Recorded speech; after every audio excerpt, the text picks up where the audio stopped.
এটা কি বানাচ্ছি বলো তো বন্ধুরা? এটা বানাচ্ছি পটল ভর্তা, বুঝেছ? আমার অনেক দিনের ইচ্ছা ছিল, কিন্তু কোনোদিন বানাইনি। এটা ফার্স্ট টাইম বানাচ্ছি, দেখছো?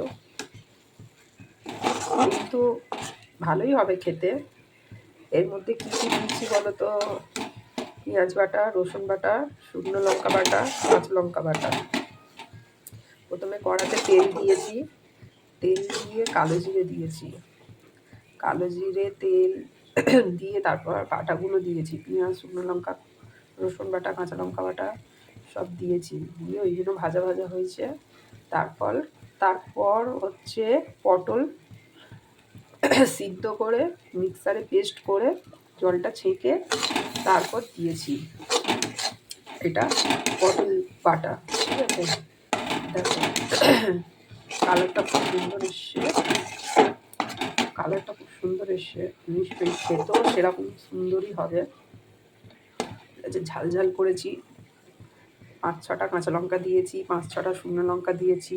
দেখতেই পাচ্ছ কালারটা কত সুন্দর এসছে।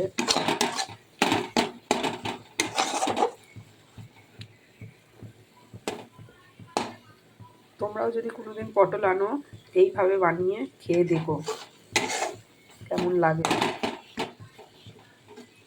ভালোই তো লাগবে নিশ্চয়ই। দেখতে কত সুন্দর এসছে।